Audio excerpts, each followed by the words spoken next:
Good morning or good afternoon, whichever one it is. I'm not even sure anymore. Um, but I struggled a little bit with this presentation, not because it was difficult to come up with the theme or talking points, but I struggled because where I am as a marketer, I do work for brands and I also do some work for individuals as well. And in the last year, I've become very, very frustrated because I feel like small businesses, medium-sized businesses, and even large companies just don't get where they need to be. And I've taken it as just stubbornness. Like, okay, here's what you need to be doing. It's pretty obvious. Why wouldn't you be doing this? But it took for me to take a trip to Florida. Oh, I'm sorry. It took for me to go take a trip to Florida recently where my eyes were open. Me and my wife took a little vacation, sans kids. And while we're there, my wife wanted to go into this upscale boutique. And it was a really nice store. And they asked the lady about the website. I pulled up on my phone and I said, "How is business?" And she just went off about how difficult it is to market in an online marketplace. She had great walk-up customers, but when I looked at her website, she should have had, to my mind, some amazing web traffic as well. And what she talked about, and a word that keeps coming up and a word that you'll see listed up here, is how she felt like the online world wasn't set up for the small business person or the medium-sized business person. And that really resonated with me because to me, some of my frustration comes from me not clearly understanding what businesses are up against because the online world is a huge space. And that's what I want to talk about today. From what I've learned, what I've seen, I'd like to share some of the things that I think if you apply these techniques, these tactics, that you can be successful.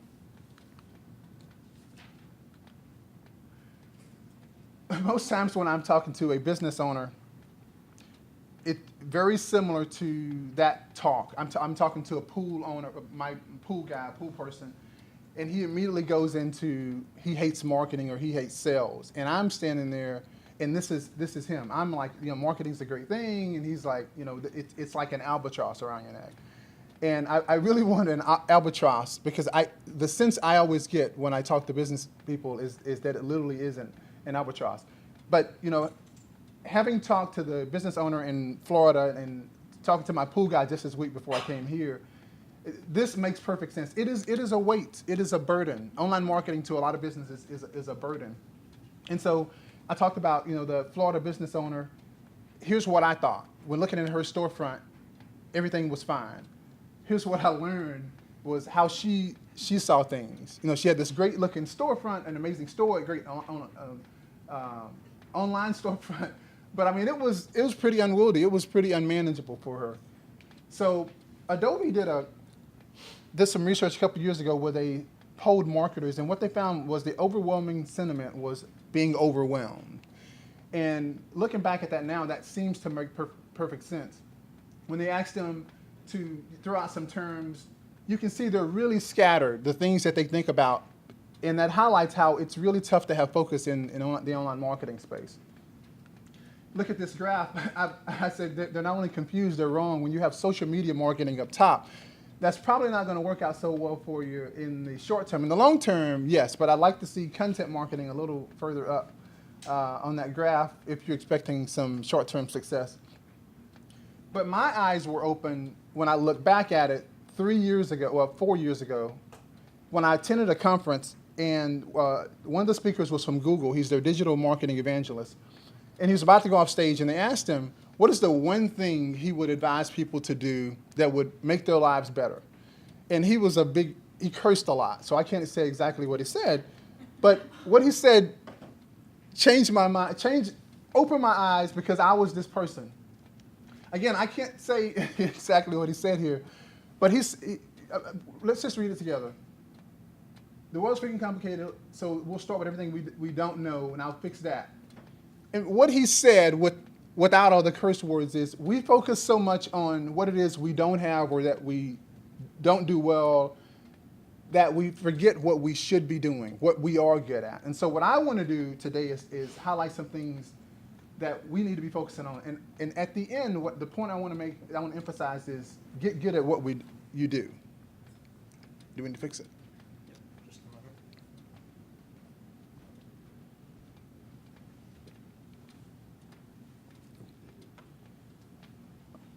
Hope I didn't kick that out. That's kind of going to be our battle cry, so to speak, is get good at what you do. And that was the larger point that he made and that I hope to make here today is focus on what it is that you do well and continue to do that. And I'm going to give us some specific tactics to apply that.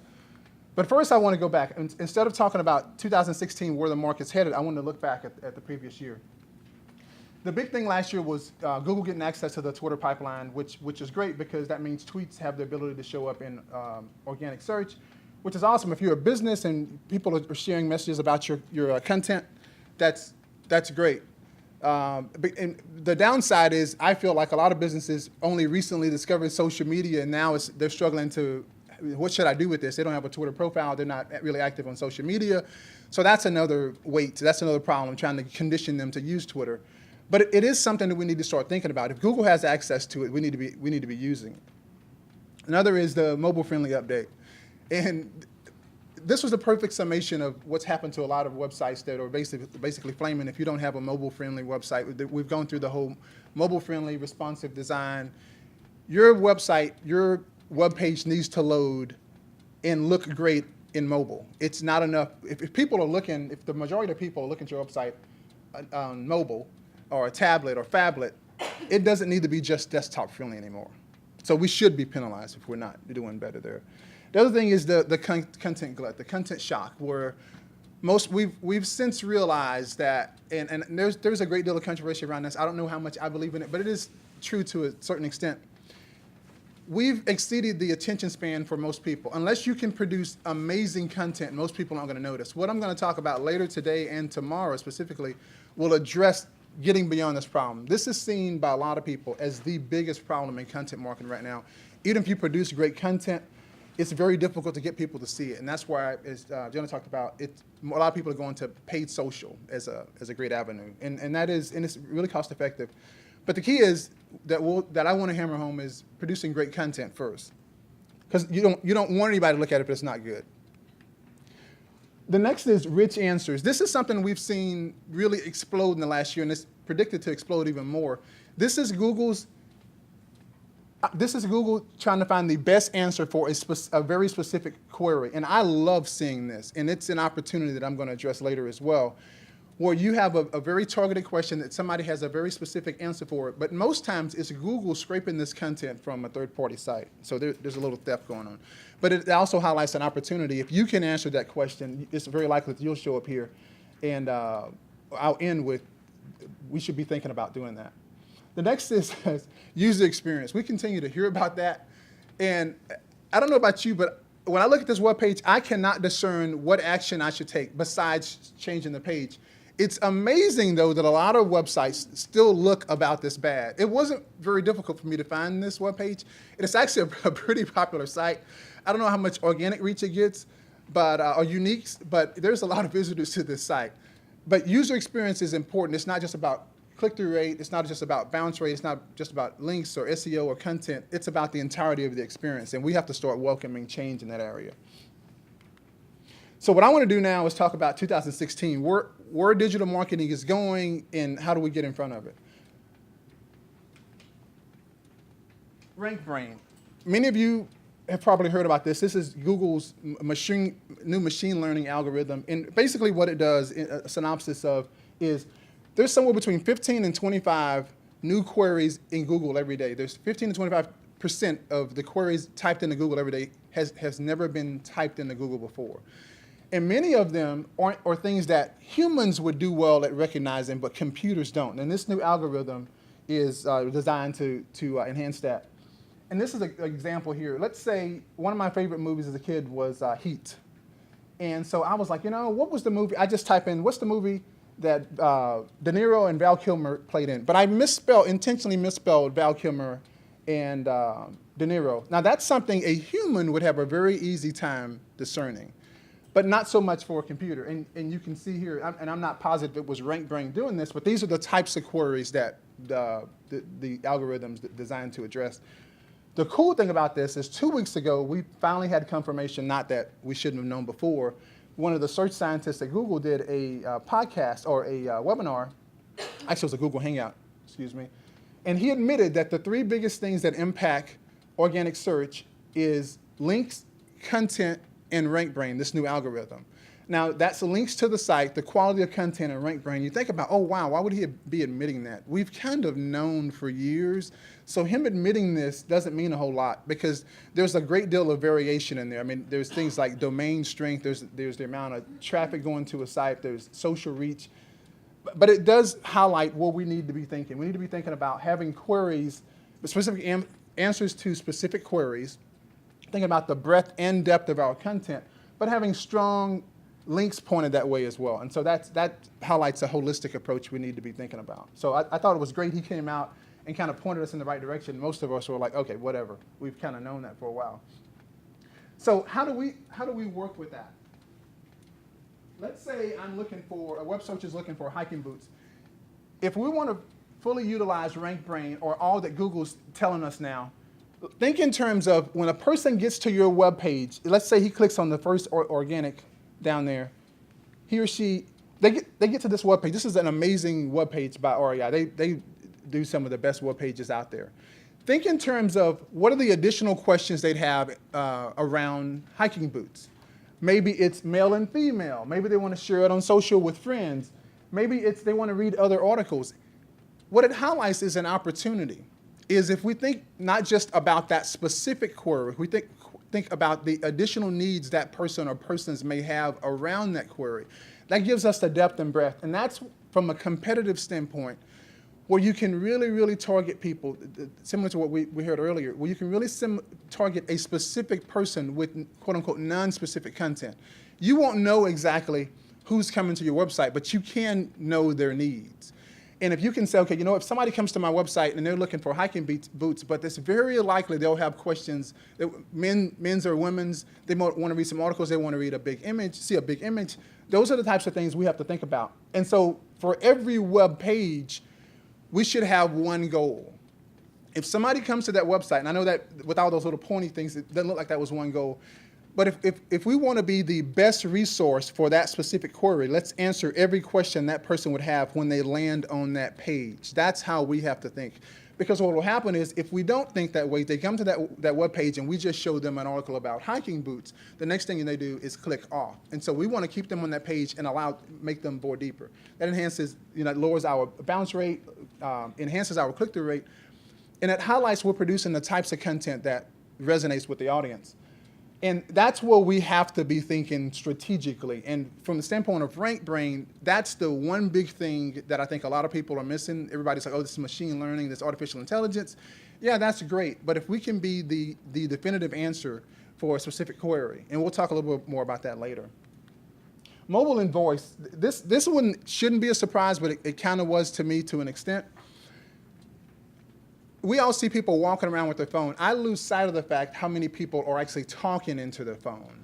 And I look at my daughters. My oldest daughter will send me a voice text. And I'm like, why are you doing? I don't want to have to listen to it. I want to read it. But that's what she has the comfort with. She just puts it in front of her mouth, and I got to put it to my ear. But more and more people are using this, and we have to get in front of it. If you look, in the last couple of years, everybody's been talking about how mobile was going to eclipse desktop. It's already eclipsed it. And it's not just handheld, it's tablets and phablets. And so we have to start thinking about, okay, how can we use that data? We look at it, 55% of teens and 41% of adults use voice search daily. What's interesting is how people are using it.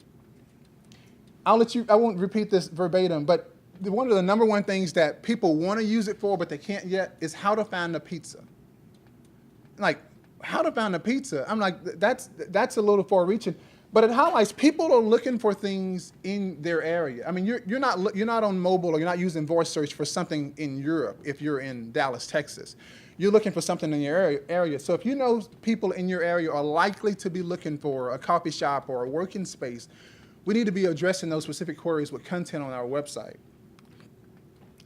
And the single biggest thing we have to think about is what makes voice search and mobile search so great is it's about quashing any objection. It's about fluidity. It's about me being able to get what I want very, very quickly. And the way to do this, and I get so frustrated that businesses don't do this more often because it's so simple, is reviews. We have to make reviews a priority. When I look at this, just the other day I put in sushi restaurant. Now, my favorite sushi restaurant is about 6 miles away from my house, and it's one of the highest rated. But it's going to show me these sushi restaurants that are rated high but closest. There's sushi restaurants that don't show up. They're probably pretty good, but nobody ever rates them. So we have to make reviews a priority. If I could say one simple thing that would turn most small businesses around, it would be getting reviews. The problem becomes most people only read reviews if the service is really bad or really good. So if you don't make it a priority, people are going to leave really bad reviews, and you don't have any really good ones. And even if you have a bad review, the ability for you to open people's eyes can increase because they're like, okay, this is realistic. They have 8 great reviews and they have 1 bad one. I trust that. That's not just friends of theirs, or they're not just asking people. So one of the things I'd advise is, and there'll be a link to this in this deck, is there's all types of websites that offer this review form, and Google has specific rules around this where you can't ask for these things in the store, but there's forms that you can have that you can hand them or you can make available on your website where people, if they get great service, where you can say, will you go to this? Instead of just it being a net promoter score, it's something that actually benefits your business in real time, where they go at some point or go right there on your premises, and they provide a link for you, a review for you. That is huge. When I'm shopping, when we travel across the country, the number one thing I do is look, use mobile to find the product or service that I want, and I trust it. Another thing is localized content. We've heard for years that, think globally, act locally. Every business to an extent is local because there's always going to be people using voice search, using mobile in your area. And so what you have to think about, and this is a horrible image, but I love this because I'm doing some research for a client now, and I'm highlighting for them what localized content can be for a large brand. And when you look at it, it's very easy to find your location. Those images are unique to the page that the person would expect to come up. Those images are unique to that location. They're not just some generic images. So if you click on Plano, Texas, or Southlake, Texas, or Allen, Texas, those images are going to change. So it looks like what they'd expect to find in that web page. The other is becoming a 10x brand. And there's a whole lot of talk about this, but I want to put the metal to the road, so to speak, and highlight the difference it makes for you, the significance of it. So let's say I'm a brand, I'm Ronell Shoes, and I'm somewhere at the bottom of that page, but Bass Pro Shops comes up when you're looking for shoes. Which would you click on? You wouldn't click on Ronell Shoes. You would click on Bass Pro Shops, right? Not just because they're the first organic brand that shows up, but because if I'm at the bottom of the page, you don't know who I am. Why would you click on me? So that's how users are thinking as well. And so what we have to do is, I love this quote, and this is pretty much a synopsis of it when you think about what a 10x brand is. It's not just 10x, 10 times better, 10 times more trusted, 10 times more reference, and that's the whole reviews angle. But the way to make that happen is what I call positive ubiquity. Wherever you're talked about, wherever you're found, wherever your name or product is used, it be positive. And I use this Kleenex because I have really bad allergies, and whenever I see a Kleenex box, whether it's in my hotel room or on the ship, it's a positive association because it brings relief to my nose. It's the same way if I see my favorite car, or my favorite truck, or my favorite gun, my favorite cookie. It needs to be a positive association wherever your products are seen or discussed, bought, or sold. The other is you need to be seen as a helper. We all talk about solving a problem. Many times businesses or customers don't think of themselves as having a problem. So think of it in terms of providing a solution. And I know that sounds contradictory, but if you say, what's your problem? I don't have a problem. But I'm here to help. One of the things that can change your life is if you start thinking in terms of, how can I help? Being a helper is tremendous. And that goes to becoming a 10X brand, because most of the 10X brands are going to be tremendous helpers. This is a piece of content that was shared by a content marketer, and it highlights an opportunity everybody in this room has. Most of us don't have time to produce a lot of content, but if you can become a serial sharer of amazing content, it can work magic for you.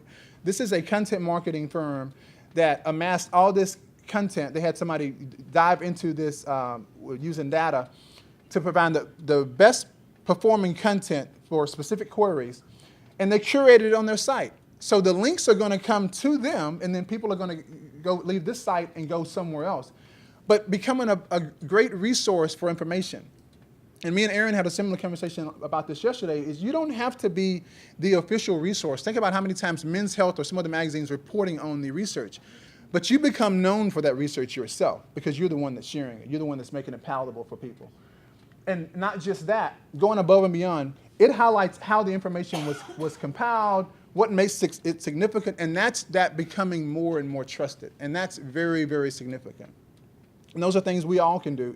3 to 4 hours a month, we could all do something like this where we have a newsletter that's curated content from another site, and that puts you in the vernacular. That all of a sudden highlights you as a resource for great information. Doesn't matter whether you produced it or not. And so that's the way we have to be thinking.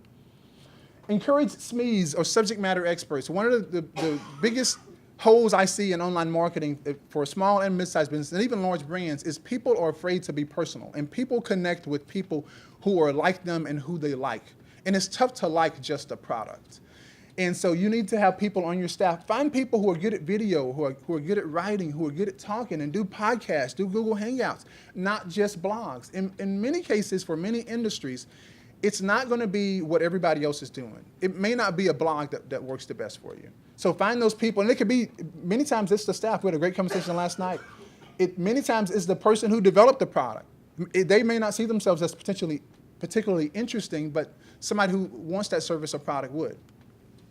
Another thing is audience, and I'll talk a little bit more about this tomorrow, but audience is your protection. When people are actively a part of your brand, when they feel ownership, that sense of ownership, they're not looking to go somewhere else. And that's a big thing I think we miss out on a lot of times, is people are actively looking for a safe haven. Where can I go and consistently find great information? And your brand can become that. This happened, I forget the show, maybe it's the Grammys, where Adele's mic went out. And what we would have expected to happen didn't, where she has such a strong brand, she has such an amazing audience. Everybody was tweeting and sharing how she got screwed over, not how she flopped. Because it wasn't her fault, but how many times have we seen this where something goes wrong on a stage and everybody's like, oh, this jerk, he needs better equipment. Everybody, because that's her audience. These are millions and millions of people who are supporting her and are going to continue to support her. And I thought it was a beautiful thing, and it highlights how, audience for the win. It highlights how the bigger you grow to your audience and the more you can shave off as piece of a community, the more you're shielded from the forces in the online marketing world, the people trying to take away your content or trying to take away your audience. You're not having to invest in social or organic or paid to get that audience. They're coming to seek your content.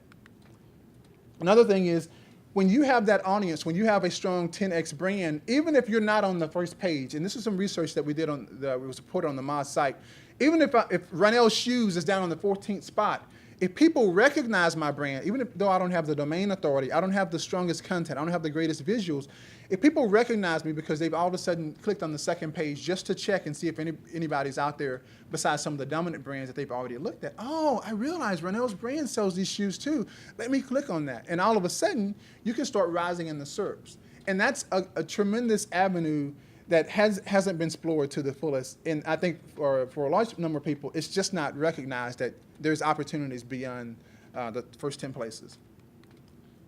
The other is be the best answer on the web. And we talked about this a little earlier, but I really want us to continue to beat that drum.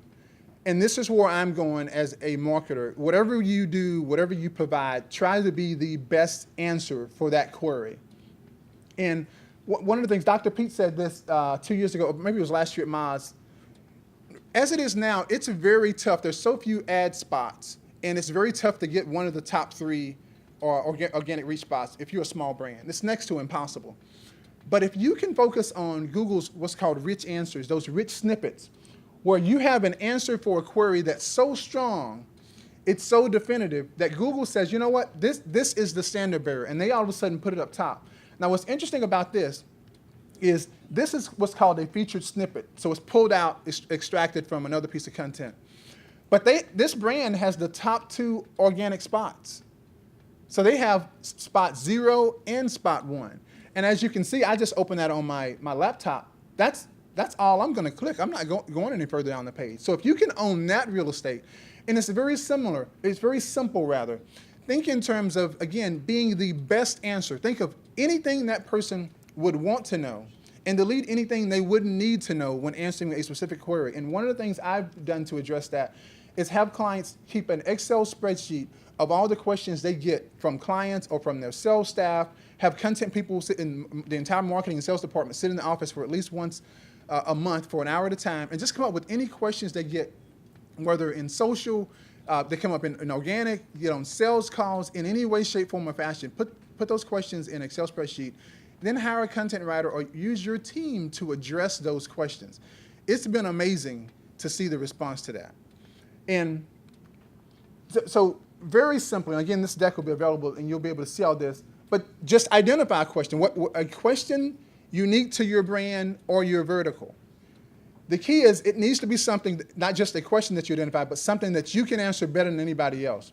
You provide the direct answer on your website, and we'll talk a little in a second about how that should be. And it could be an FAQ or FAQ style, but I'd recommend a blog post or a video or a hangout. And it could also be somebody you interview to provide that answer. It doesn't have to be somebody on your staff. It needs to be on your website. You need to own it. It needs to be your own property. And also make it easy to find. Don't convolute it with a lot of text. Don't bury it somewhere on a video. Don't make it a priority and use the proper keywords, use the proper title, and don't make it hard for them to access. Think in terms of the easier the better.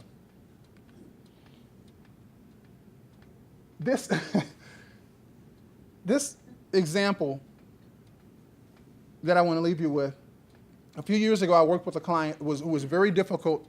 He would curse us out. He would throw things while we were on the phone. He would call us a-hole, just every bad word.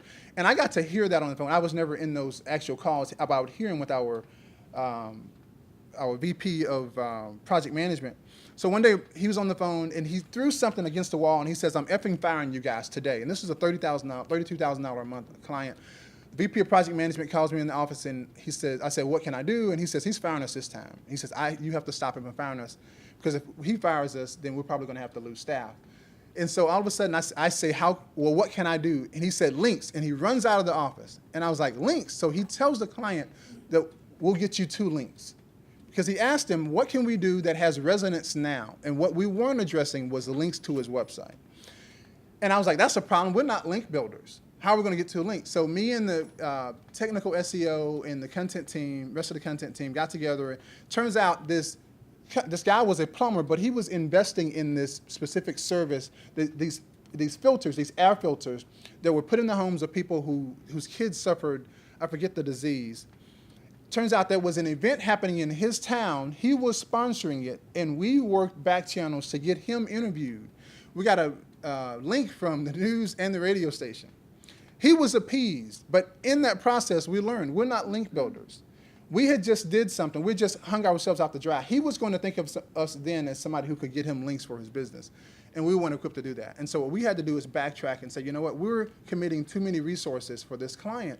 And if this is his expectation, this isn't what we do best at, and we're robbing our business to appease him. And so what we had to realize was we had to get good at what we do, and that was local SEO and content. It wasn't links. And it took for that to happen for us to almost lose this client, for us to say we can't bring any other clients in like this. And so what I want to say to you is think of something you're better at than anybody else.